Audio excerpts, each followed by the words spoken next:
shortly. Finally, in the forward swing, the type 1 swing is what I would call, and other people have called, a unit swing. So since it's coming from very far back behind the body this way, it tends to be trunk dominated, and as the torso rotates, the arm is just kind of going along for the ride with this thing. It's a very circular motion, okay? The type 2 swing is what I call a mild multi-segment swing, which is to say that even though all that trunk rotation is still there, but the pattern of that trunk rotation is slightly different in terms of the timing of the hips and the upper torso, which I'll touch on also. But we're starting to see some independent motion of the arm, which is to say that on top of this trunk rotation, the arm is starting to pull through on its own and accelerating through the torso rotation.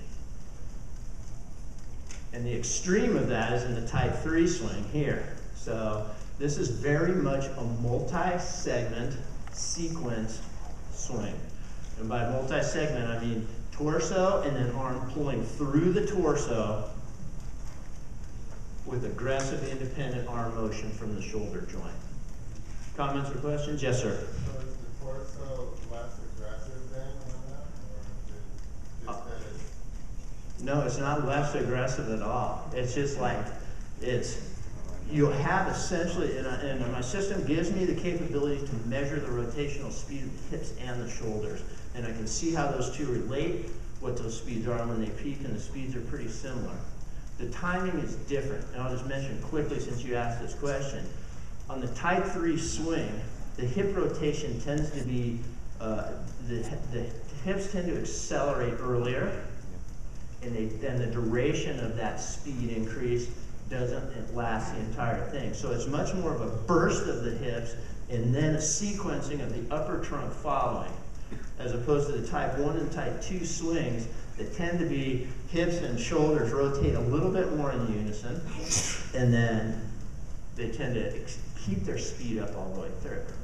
So it's a boom, boom, boom thing in the type 3, whereas everything's kind of working a lot more together in the type 2. So type 3 is a much more explosive thing. Okay. Other questions? Have you related that to golfers too?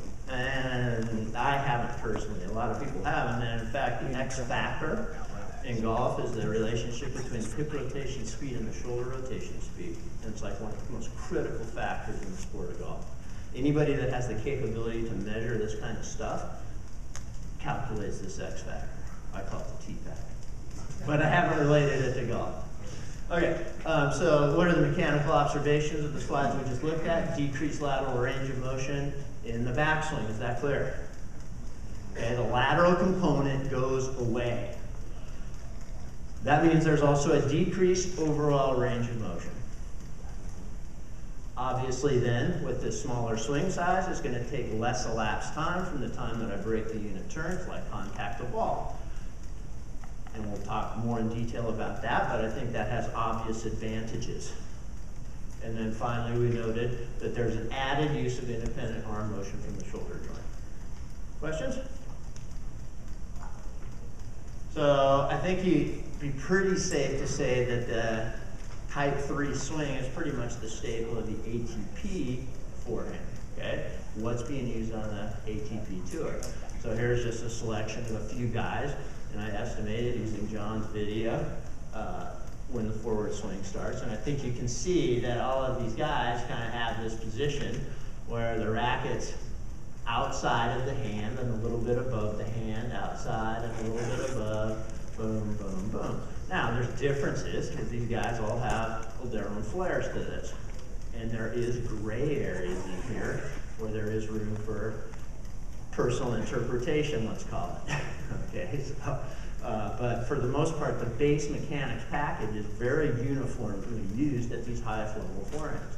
And our goal today is I'm going to explain to you the physics of how that thing works, which I think is an important thing to understand if you're trying to teach it to someone. You need to understand how this thing works, or it's very difficult to build this into someone's game. The big mechanical implications, again, some individual variations are evident, but virtually all the type 3 forehands seek to minimize the range of motion in the backswing and optimize the arm and hand path in the forward swing. And we're going to talk a little bit about that as we move into these next couple slides. So let's just take a look at how Roger would execute the backswing in a video form. So here's his setup. Here he's making his unit turn. At about this point, he's going to start breaking into the descending portion of the loop. So this is, I use Roger because I consider him the closest to my model of what the optimal forehand is as I understand it right now. So here's the elbow. Oh, oops, sorry. I borrowed this mouse. I'm not really this stupid.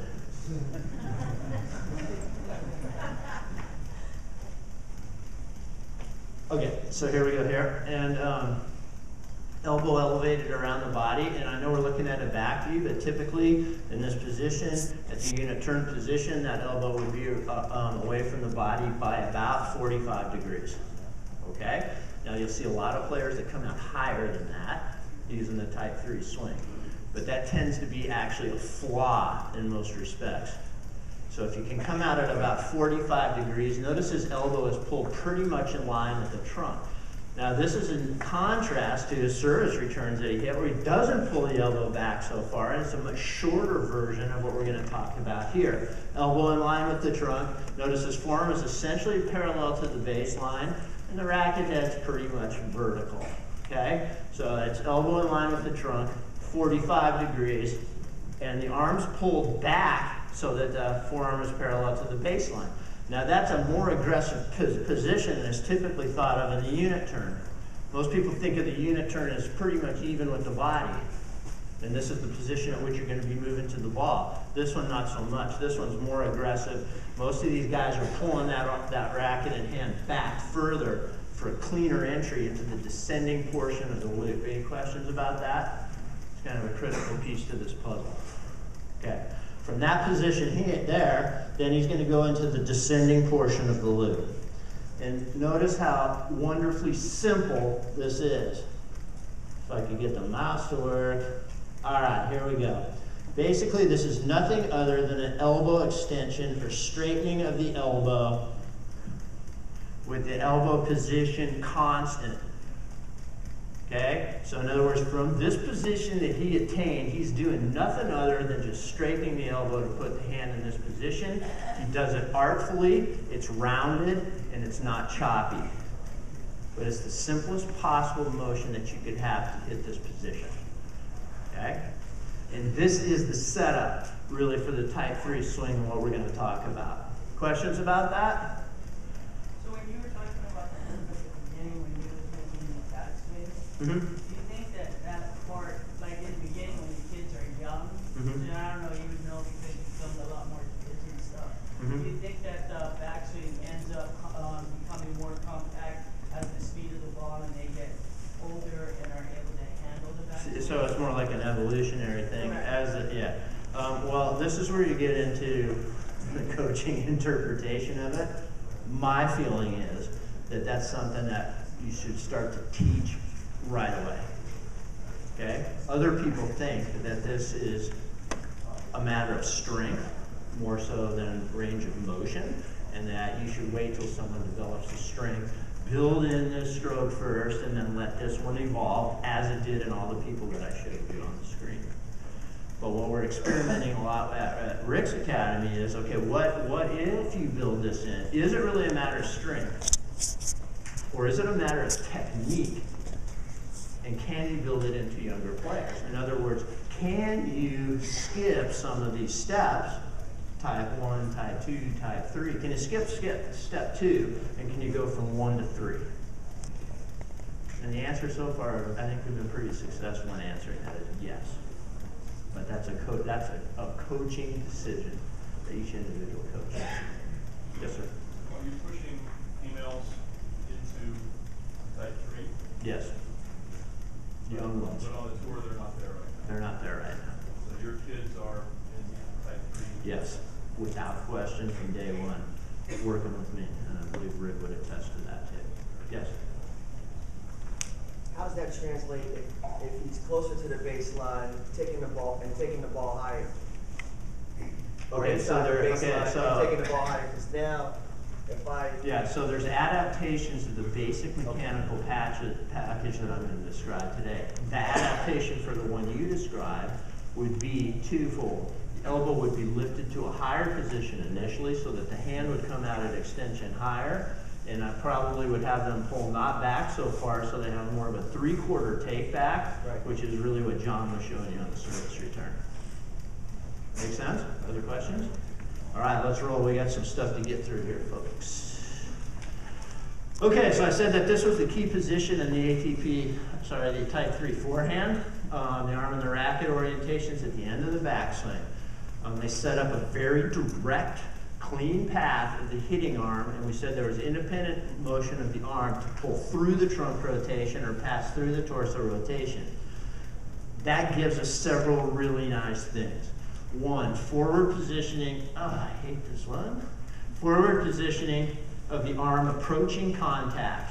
What that does is it enhances, and I'm going to talk about this, so don't let this one freak you out. It's going to enhance partitioning and isolation of joint rotations.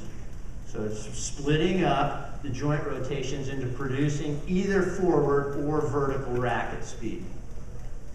And if you have a question about that one, hold it until I talk about that in just a second. Here's a big one. John alluded to this thing called the stretch shorten cycle. Everybody's talking about it. What the heck is it? I'm going to give you an answer, and I'll tell you what we can and can't figure out about it. Utilization of neuromuscular enhancement mechanisms. How can we make the muscular system produce more force or the same force in a more efficient way?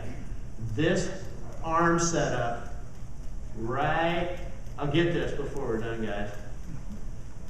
That arm setup right there with the hand to the outside, to the hitting side, and the racket to the outside is what allows us to take advantage of that scenario. And finally, the independent motion of the arm, which is obviously important to racket speed, and the relatively linear motion of the hands allows us to optimize the acceleration of the racket in the forward swing. Those three things combined can allow us to take a shorter motion, half as long, and generate more racket speed with it. And it's not necessarily a strength thing, it's a technique thing. Okay, so let's talk about this thing of partitioning and isolating joint rotations. I call it here the key to the heavy ball. This is one thing in the ATP, or the type 3 swing, that allows them to maximize both ball speed and ball spin. More circular motions are not capable of doing this as easily. They generally have to maximize speed or spin. But one of the attributes of the type 3 swing is that the arm is pulled through the trunk rotation and typically positioned more out in front at contact like this. What that does is it allows me to cleanly partition where I want my racket forward speed and vertical speed to come from. It's exactly what it does. So my horizontal or forward speed is going to come from leg drive to pelvic rotation to upper trunk rotation to shoulder joint motion that on this slide I call non-twisting rotation. Okay, everybody with me on that? It's the arm passing horizontally like this through the trunk. Those are my forward speed generators on a type 3 swing. What's the vertical one is twist rotation, which is simply an internal rotation of the shoulder joint, is solely, not solely, but primarily responsible for creating the vertical racket speed. And what's the implication of that? Those two, by definition, do not interfere with each other. Shoulder non-twisting rotation gives us forward racket speed. Shoulder twisting rotation gives us vertical racket speed. That allows us to maximize both speed and spin. And that's why you get the heavy ball associated with the type 3 or ATP swing. Questions? Yes, sir. Yeah, so John had alluded that the spin's coming from the pulling up of the shoulder And you're saying your studies are showing that it's more of the we'll call the wiper motion, or that Shoulder internal rotation. Okay. Okay, now, Can I just clarify? What I learned from Brian was that trying to get the spin from the rise was less efficient than what he is saying. yeah, so now we're talking, okay, so Roger here uses what we call forehand, straight arm forehand. Now I don't want to get a lot into the depth of this, but that is the one that intensifies the delineation here. Okay. The double bend that John was talking about still gives you that same effect, but because the upper arm is not as parallel to the court, now the internal rotation of the shoulder kind of contributes both to vertical and to horizontal. So you're really getting the vertical effect of the internal rotation, but it's not quite as clean a partitioning. So in a stroke like that, they may supplement that with a little bit of shoulder lifting, and that's why you see that. Can we also say that this method, the type 3, is going to be a much faster motion from... Yeah, so the benefit of using shoulder internal rotation to generate your vertical racket speed is that the internal rotation of the shoulder is one of the faster rotations in the body. And by the way, it's not forearm, it's coming from the shoulder, ladies and gentlemen. So you see the forearm coming over and people are going, yeah, it's pronation. Well, no, it's not. It's done correctly. The genesis of it is at the shoulder joint. I turn the shoulder, and because the forearm's connected, it rolls, but the motor's here. And you need to remember that when we get to this muscle mechanics stuff. Yeah. Is there any correlation between grips and using that straight arm that you're talking about? The straight arm. If you're asking me if it's possible with any grip, I'll say yes. It's complicated by a continental grip for sure, although I can do it. I'm pretty old. Eastern grip. Really the difference between the grip structure is not how the whole mechanism works. It's how the wrist has to be used to manipulate the effects. Other questions? Yes, ma'am. Have you noticed any industry implications from the use of this or not? It is increased use of the shoulder internal rotator, so players have to be prepared for that. A lot of this we're going to get from free elastic return of energy, so it's not that stressful unless they're doing it incorrectly. That's why I've got to tell you that you got to understand this to teach it. Can you hold that one? It just minimalist approach. Minimalist approach, I like it. To get this maximum where does deceleration? Well, the ball impact will create instantaneously a deceleration of the racket. That starts the process, and that finishes off with the follow-through. Some bigger than others because they have more acceleration than others. Seem familiar? Yes. I was just curious about tennis elbow. On the one-handed backhand with a bent elbow creates a lot of tennis elbow. That hyperextend the arm, is that not more strenuous on the elbow? On one-handed backhand? On the forehand. I'm saying on the one-handed backhand. Oh, more strenuous on the elbow? Right. When you it's more strenuous on the elbow if the arm is not pulled through, which we're talking about on this slide, and in fact it comes out this way. Then the forces absorbed through the contact will be realized as shear forces against the elbow joint. But if the arm is positioned forward, it's actually safer. Yep. Other questions? Moving on. Here's an example of the opposite case where the arm is not pulled through. Now you can see in this case where now the upper arm is more horizontal to the court. Now if I do that same shoulder internal rotation, it's going to make my racket go forward. Or on the type 3, it makes it go up. Wow, now that changes everything. Okay, so now the shoulder non-twisting rotation might give me, so the shoulder non-twisting rotation isn't going to give me much forward, period, but it's going to either give me forward or vertical, and then the twisting rotation is going to give me the forward racket speed, and so now I'm left with really kind of an ugly choice, which is I can maximize speed or spin, but not both. Questions about that? Okay, so let's talk about this compact swing. Wait a second. The Type 3 swing is very, very compact. Obviously, that decreases its execution time. That has huge tactical advantages. And it's probably necessary in the fast-paced game today, which is why it evolves in some.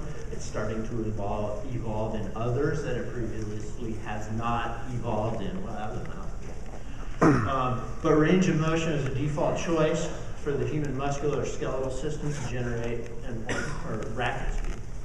You give a kid a racket and you say hit it as hard as you can, and they're not going to have a nice compact swing. They're going to go to West Texas, as Rick would say, and just sling that thing and give me a running start too. I don't want to have the whole thing running. Right? Okay. So how do we reconcile these things? Well, the big question has always been, so is the range of motion from this huge swing replaced by strength? Legitimate question. And strength obviously plays a role. I'm not going to say, oh yeah, this 4-year-old little girl is going to hit it like Fed. I mean, obviously not. Strength does play a role. However, what our research is showing and our experience on the court is that the most important mechanism really is muscle performance optimization derived from technique. Don't let this one freak you out. Everyone talks about the stretch, shorten cycle, okay? What the heck is it? It's a chain of events. If we consider this as a muscle, and this obviously is a very simple representation of a muscle. It's got two ends.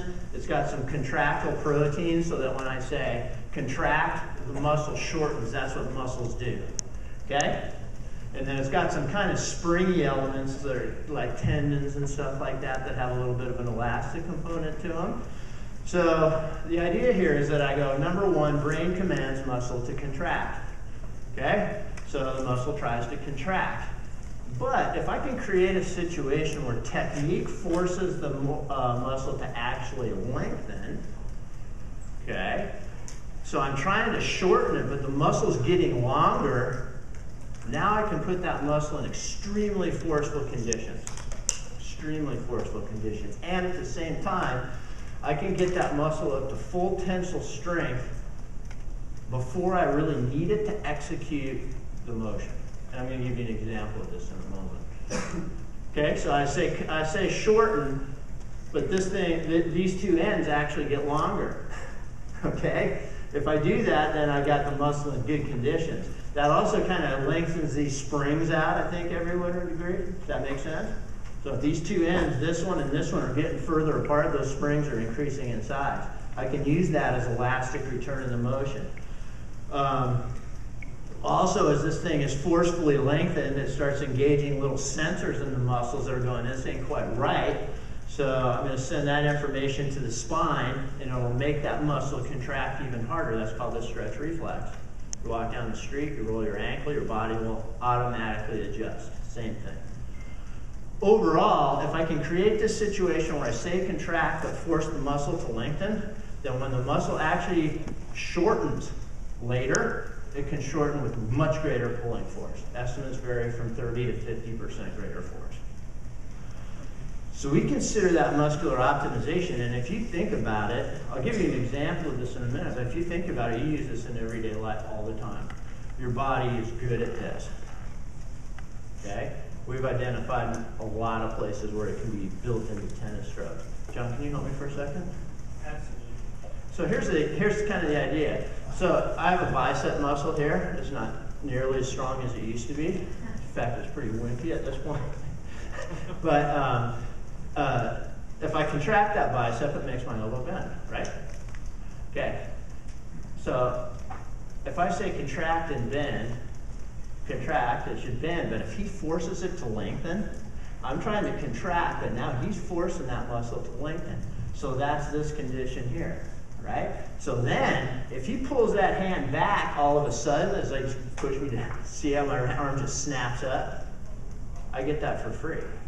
If you can build that into tennis strokes, you're getting somewhere now. And now I'm going to show you where you build that into tennis strokes. There are actually many places. We'll just look at the biggest ones. Let's look at early forward swing, shoulder joint rotation, critical to independent motion of the hitting arm pulling through. So basically, as these guys come out of the descending portion of the loop, I've said it's very compact in terms of not going to the lateral side. But guess what? It's actually pretty extended back towards the fence. So they're maximizing really backward front motion and eliminating the lateral component. Well, if you do that, so now you've got, here's the racket. Come on, pointer. Here's the racket relative to hand, forearm, and upper arm. So I got a whole ton of arm and racket away from my shoulder joint. If I do that right, when I engage the legs and the hips and start to rotate the upper torso, this thing's going to lag behind a little bit. And when it catches up, it's going to just sling through like crazy. That's the most direct example of use of the stretch shorten cycle as a mechanism. So it's all about preparing and getting in the right position and engaging those hips with that blast of acceleration that I was talking about. So the position of the racket is forcing the stretch shorten cycle to happen. The position of the arm and the racket. So as I'm stretched out here, as I engage, a force is being placed on the arm, and it's like this big, massive hunk of whatever, fat at this point, but for most people, muscle. And so now that thing's just going to come back like this and stretch back. You watch these guys hit with his high-def, high-speed video, and you'll see that arm sling back for a second, and then bam, come through. Simple to get it. I could show you an example of, I got to start moving along here, but I could have him hold my arm here and I'll engage my hips, and my arm will probably come out of the socket.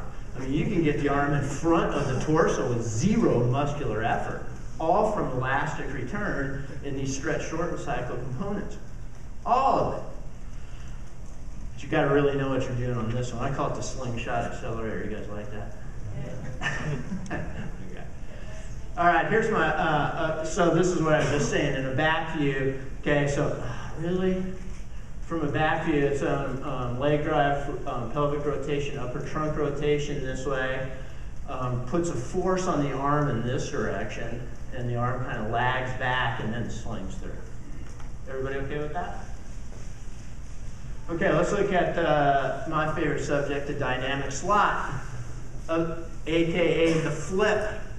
Okay, this is what we were calling the flip before. Sorry. Here's the idea behind that.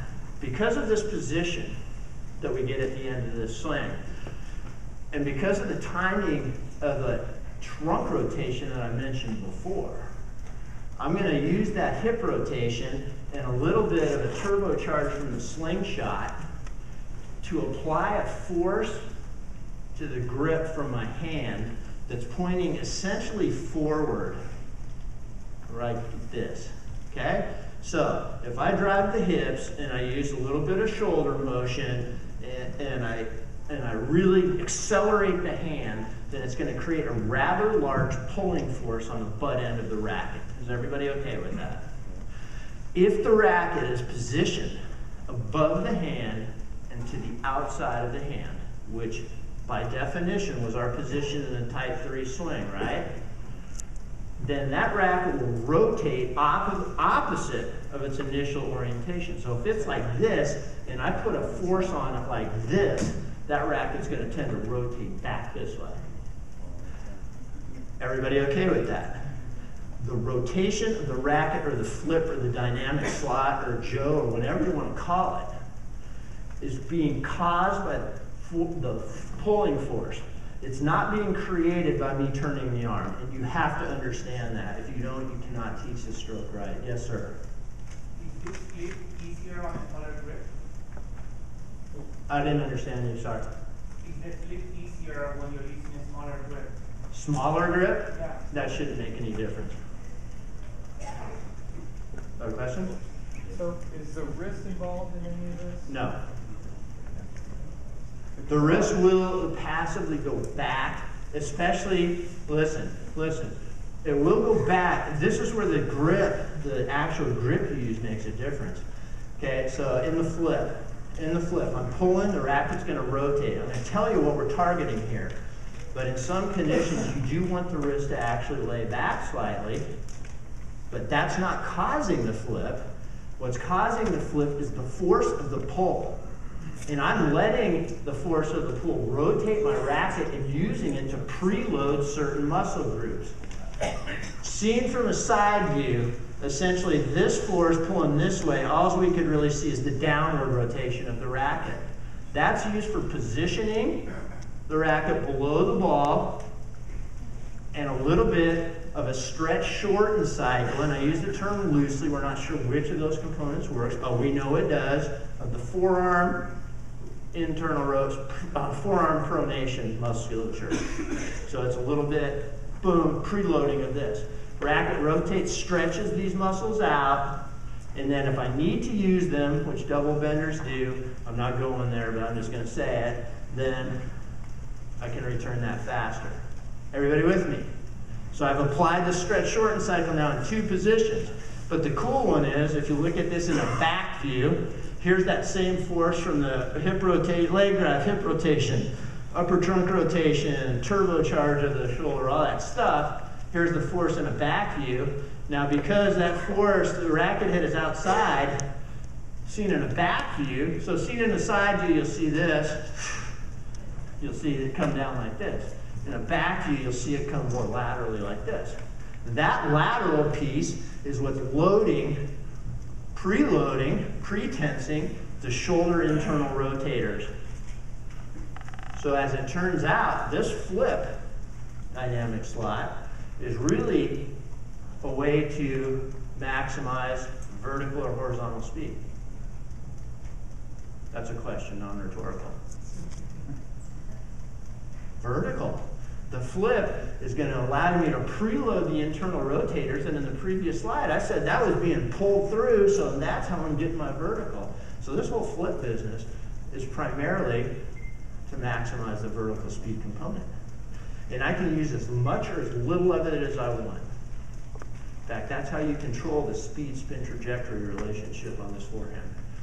If I don't want it to dip very far, I don't let it. If I want it to dip a lot, like you see Rafa, a lot of times out of the flip is perpendicular to the bloody court. Now that's going to set up a huge internal rotation. Is that why he has to Boola loop it around? You tell me. Yes? Yes? Yeah. In all these slides, and I've been experimenting with this personally for about a month and a half, so okay. I'm a big fan. Good. And all these slides, though, is pretty much open stance. Trying to do that in a closed stance, I find it to be a lot more difficult. Just interested in your opinion on that. The open stance generally makes it easier to rotate the pelvis. Because it's an external rotation for right hand or the right hip versus an internal rotation of the left hip. And a closed or square, whatever you want to call it, can be done on both though. This mechanism is really stance independent, it's grip independent. Adjustments have to be made by these different things. But yep. You say the biggest challenge in teaching what play is relaxing enough at the back. Oh man, you win the door prize. Can you get him like a beer or something? Yeah, that's right, man. Because once you start pulling that thing forward, then you need to relax these muscles in order for the racket to turn the arm this way, and then you start to engage them going back the other way. That's like, so it's a very relaxed thing. What I've found is that it's easy enough to tell them, oh, the racket should be here. Yeah. But then, whatever relaxes. No, and that's the upper level. That's the upper level of all of this, like it is a performance of any kind, right? It's like, can you engage certain muscle groups and relax other ones at the same time? I mean, that's the key cornerstone of any great performance of anything. And you have to train to do that. Yeah, you can teach the motions. Teaching those muscular patterns, that's a different story. Yes. Yeah. Should we refrain our play double hand forehand? Two-handed forehand? I really haven't looked at the two-handed forehand a whole lot. I mean, I don't really even, I don't even. Would they be losing all this? Well, I can tell you it works very similarly in a two-handed backhand. So if you want to extrapolate to the two-handed, I've never even measured a two-handed forehand in 20 years or so. Sorry, I can't answer that. Not a super question, but how do you train? The trick is how do you train those muscles to relax? Yeah, it's basically, well, I don't know. That just feel? Yeah, it's just repetition. You explain it. You put them in positions to relax it. You can use certain implements like a heavier object that makes it feel that the inertia is greater and it's just a more active flip. Yeah. I mean, that's where the art of coaching comes in, right? I can tell you what's happening. I can't tell you how to make it happen. Rick's better at that than me, for sure. I tend to just say, do it. Rick, get off the court. No, I'm kidding. I don't understand. Yes, I can barely see you. At what age, what level, I mean, when can you realistically introduce this? Okay, again, that's what was asked earlier. It's a coaching decision. I'll take any kid, now, knowing what I know now, I'll take any kid, any gender, of any age, and start building this in from day one. Yes. I introduce it from day one. Huh? I introduce it from day one. Perfect. We agree then. If the guys in the habit, increase the ball speed and pace by 30–40%. Yeah, and I can measure that. We've shown that. Yeah. Time and time and I time actually again. worked with Greek for a few days. I agree. We agree on that. I got to move on, folks. We're running a little late here. Let's talk about the forward swing mechanics, and this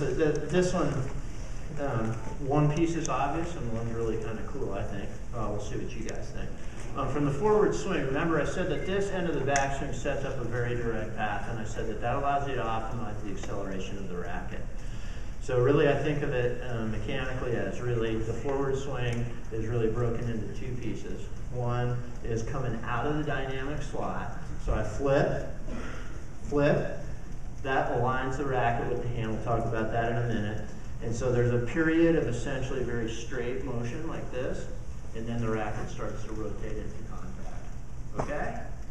So I break it up into the point where coming out of the flip, as the racket's rotating out, at what point is the racket perpendicular to the court? In other words, at what point is the tip of the racket and the butt end aligned between